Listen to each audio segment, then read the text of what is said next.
In the winter of 208 AD, the Yangtze River becomes the dividing line between two Chinese powers. Chinese Chancellor Cao Cao has unified northern China and now leads 200,000 soldiers southward, his ambition to reunite all of China under his rule. Facing him, Chinese commanders Zhou Yu and Liu Bei have assembled 50,000 southern troops. The numerical disadvantage seems hopeless, but the southern commanders possess two secret weapons: their knowledge of the Yangtze's treacherous waters and the brilliant Chinese strategist Zhuge Liang. As despair begins to spread through the southern camp, veteran Chinese General Huang Gai makes a radical proposal. The northerners have chained their ships together to prevent seasickness, he observes. This gives them stability but creates another vulnerability.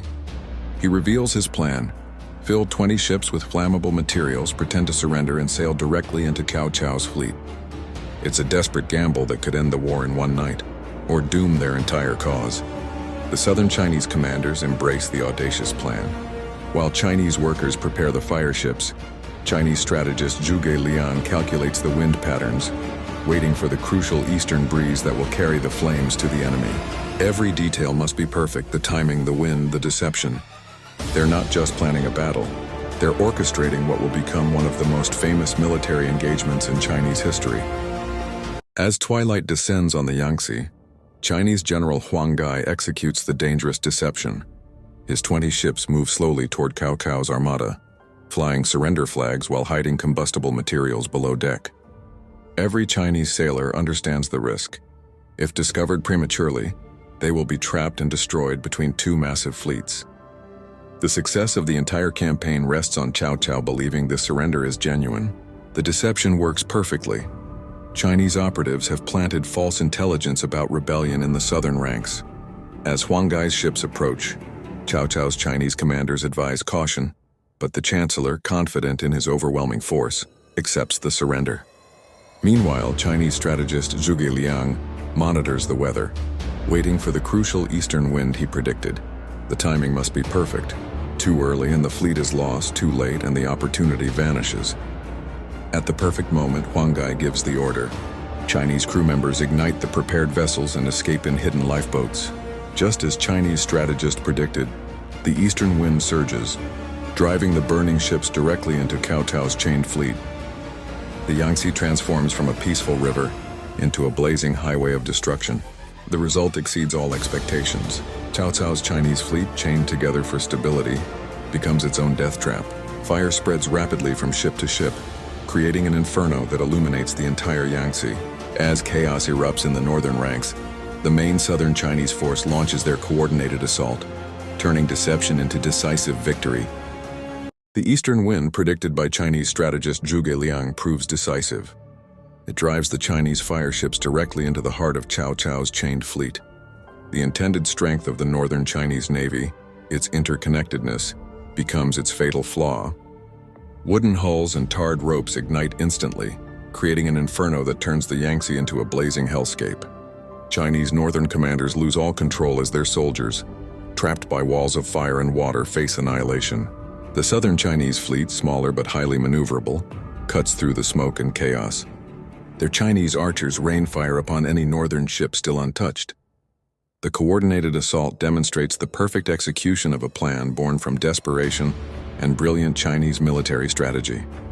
The northerners, confident in their numbers just hours before, are now completely routed. From a distance, the scale of the victory and the defeat becomes clear.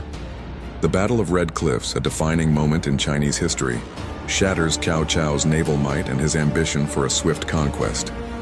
The river itself bears witness to the triumph of Chinese strategic cunning over sheer numerical strength. This fire on the water will forge a new balance of power, cementing the legacy of the Chinese southern commanders and ensuring the Three Kingdoms era will continue. The Chinese fire ships achieve devastating success. As Cao Cao's Chinese fleet burns, chaos spreads through the northern ranks. Chinese soldiers who never expected an attack from the river now face impossible choices: burn on their ships or drown in the Yangtze. Meanwhile, Chinese commander Zhou Yu maintains perfect discipline in his southern forces, preparing to exploit the breakthrough. Chinese strategist Zhuge Liang observes the wind patterns, ensuring the flames continue driving northward. Chinese Chancellor Cao Cao is forced to abandon his flagship, protected by loyal Chinese guards. The brilliant Chinese stratagem has shattered his naval power in a single night. As northern Chinese ships burn, southern Chinese forces under Huang Gai press their advantage, capturing vessels and rescuing surrendering northern Chinese soldiers. The battle is not yet over, but the momentum has irrevocably shifted. With Cao Cao's Chinese navy in flames, Chinese commander Zhou Yu presses the advantage. His Chinese southern fleet swarms across the Yangtze, capturing disoriented northern Chinese soldiers and securing the strategic waterway. Chinese strategist Zhuge Liang coordinates the land assault, sending Chinese infantry to secure the northern bank. The brilliant Chinese plan has evolved from a daring raid into a comprehensive victory that will reshape China's political landscape for centuries. Chinese Chancellor Cao Cao's retreat turns into a rout. Protected by his elite Chinese guards, he abandons his remaining forces and flees northward. The once proud northern Chinese army dissolves into chaos, their numerical advantage meaningless without leadership or morale. Meanwhile, the Chinese southern commanders consolidate their gains, securing enough territory to ensure the continuation of the Three Kingdoms era. 2,000 years later, the lessons of Red Cliffs continue to inspire the Chinese people. This legendary Chinese victory demonstrates how careful planning, understanding of the environment, and perfect timing can overcome overwhelming odds. Today's Chinese strategists in boardrooms and research labs still study how Chinese commanders turned weakness into strength through intelligence and innovation. The Battle of Red Cliffs has become an enduring part of Chinese cultural heritage. Through Chinese opera, literature, and art, each generation remembers how Chinese wisdom prevailed against overwhelming force.